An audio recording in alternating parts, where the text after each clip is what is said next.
With Enzo Maresca officially taking the reins at Chelsea, we are going to look at who are the winners and losers of this appointment.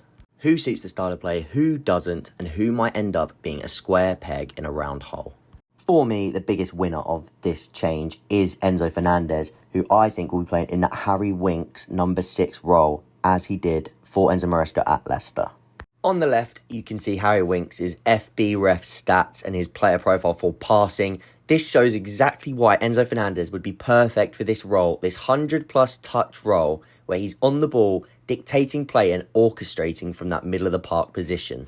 Compare that to Enzo Fernandez's FB ref stats for passing. This is how it looked last year for Pochettino, playing in that almost box-to-box 8 role, and those stats could go even higher playing in that Winks role, as we saw a lot of those Winks stats in the top 99 percentile in terms of touches, passes completed, passes attempted, total passing distance, etc.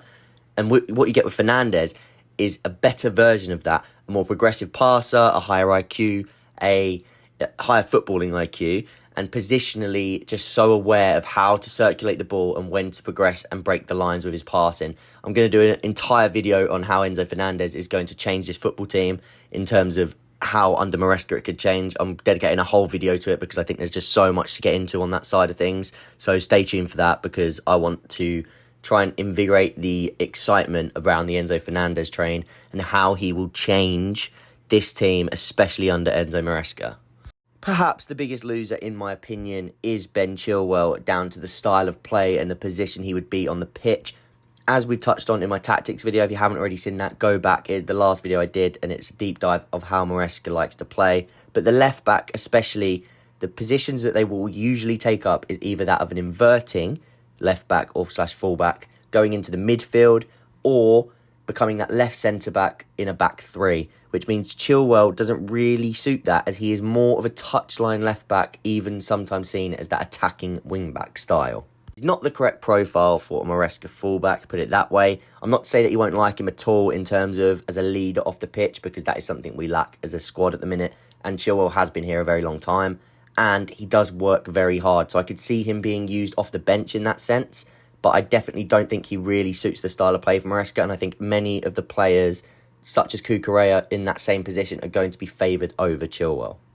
The next winner for me is more dependent on if there's signings in his position, but I do think Enzo Maresca is going to love Noni Madueke and exactly what he offers for the team in the touchline winger department. On screen now is Fatuwu, and then after that is going to be Fatuwu's FB ref stats. What he provided for Maresca, as I touched on in my last video, was that touchline winger who holds the width and stretches the pitch. They're the highest players on the pitch. They are pinning the opposition back. This is something Madueke can do. When they get the ball, they need to be direct in those 1v1 isolations. Again, Madueke thrives in this sort of situation. And this player usually, so if the right back is inverting, so Fatuwu would be a bit more defensively liable than the left side due to inverting the right back, so that being Ricardo Pereira. He would invert, which would mean Fatuwu has a little bit more defensive responsibility. And Madueke last season, under Pochettino, he was drilled in this manner, and this impressed towards the end of the season. So I wouldn't be surprised if this is another feature of why Maresca would like Madueke, due to that extra bit of defensive acumen that was added to him towards the end of the season. And as you can see from Madueke's stats, if you compare him to Fatuwu, he's a progressive carrier, his take-ons excel, his carries into the penalty area. These are all things that are important for a Maresca winger, and these are all things that Madueke massively excels in. Now, perhaps the second biggest loser for me would probably be Axel Disasi. Firstly, the toss-in signing, which has just happened, that is something to take into account. On a free, I think that's a good deal, and again, I'll probably mention that in a transfer video that I've got coming up, because I'm doing a video about all the transfer targets and any that have been mentioned as well. So tossing will be in that. But I also think he's better suited to the roles than Disasi is in a Maresca-style system.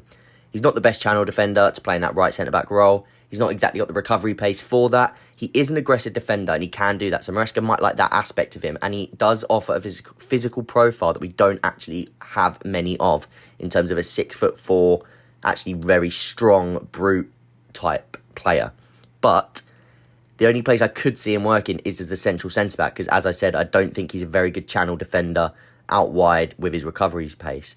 But will him or Tosin be favoured in that role? I think when you look at the central centre-back responsibilities, they are so heavily relied on in possession to almost orchestrate alongside that number 6, like we spoke about with Enzo earlier, and get a lot of touches on the ball, be very switched on when to circulate play and when to break the lines, that I think Axel Disasi doesn't quite have that exact composure and pauser on the ball to carry out that role. I could be wrong, he could be used there and we could see him impress in pre-season, but I wouldn't be surprised if he is the second biggest loser from Maresca's appointment down to playing style.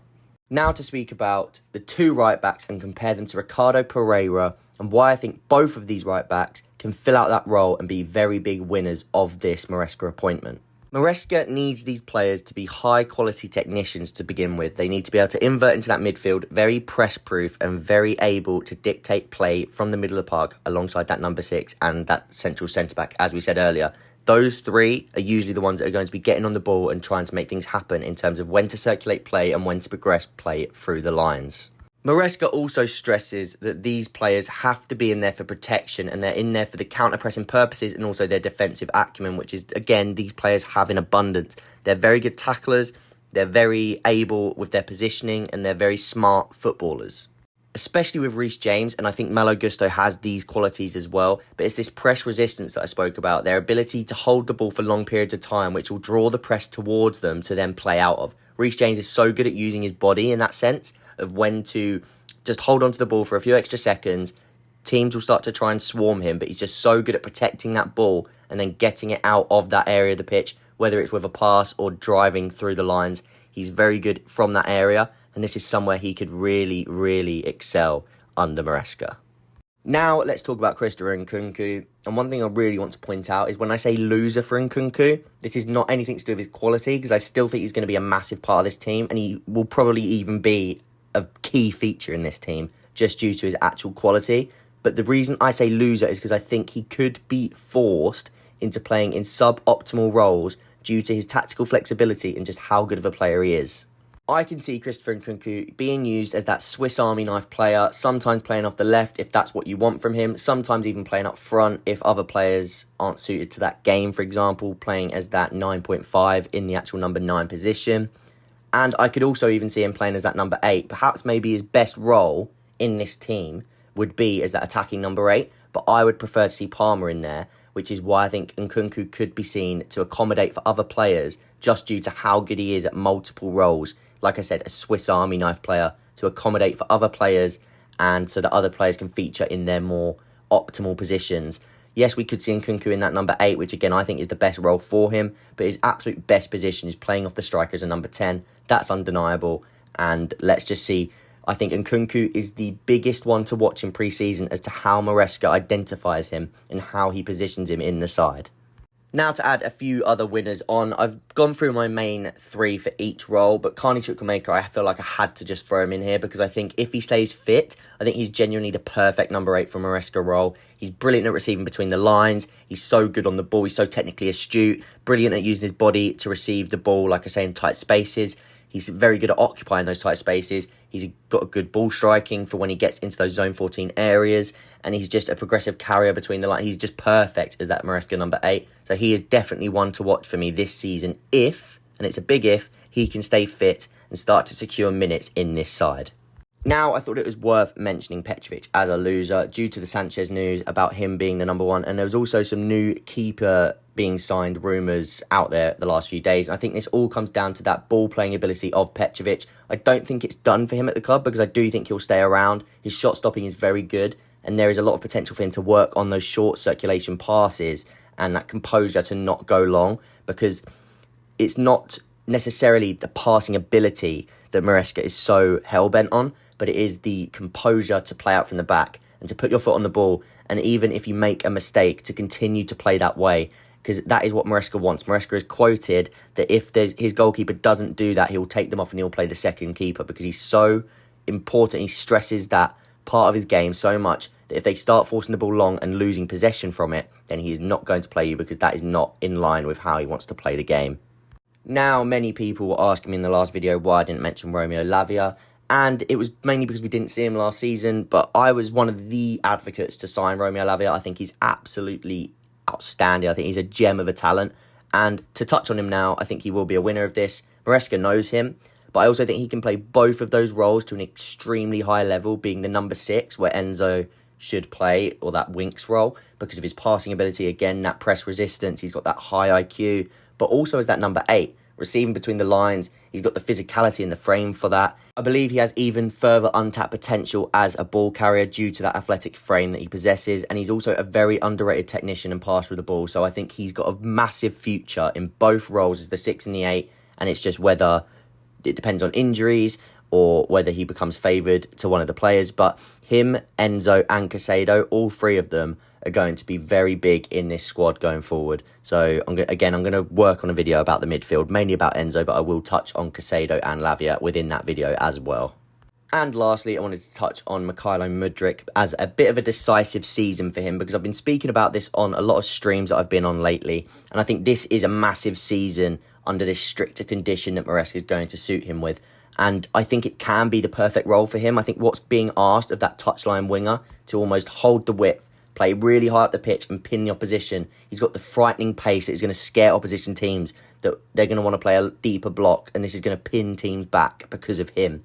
And this ability to carry the ball, progressive carries, like I say, these 1v1 isolations. He's got that dangerous speed. He's actually got exceptional ball striking as well. So when he's coming in on that right foot, I think if everything clicks for him, he could genuinely nail that left wing position for the future, because he's got that much potential.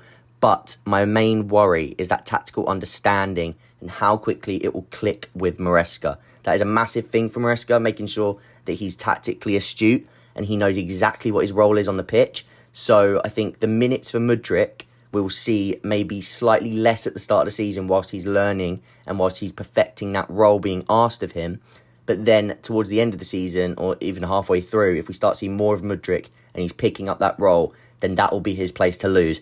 But I think it's a decisive season for Mudryk, because my conclusion would be, if he breaks into the team, it's because he has understood the tactics and he is on side with how he's being used, and it will just benefit him in every way. But I do think if we don't see much of Mudryk, it probably says quite a lot about the fact that Mudryk doesn't take on information as well as many other players do, and he's probably not buying into that tactical vision, whether he wants to or whether he just can't understand it. And it's that, like I say, that maybe that lack of tactical understanding. We don't know, but I'm excited to find out this season.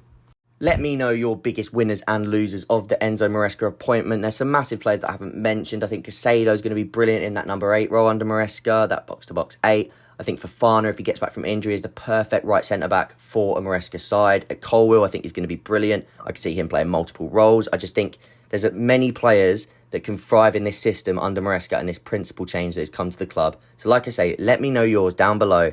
And I'm now working on a transfer target video. That should be out in the next few days. And as I said, that Enzo Fernandez video, which will touch on a few other aspects of the midfield in more detail, but very much so focus on how he will impact the side next season. So those are the 2 videos I'm working on. Let me know if there's anything else you want to see. Let me know your biggest winners and losers down below, and drop a like to really help me out.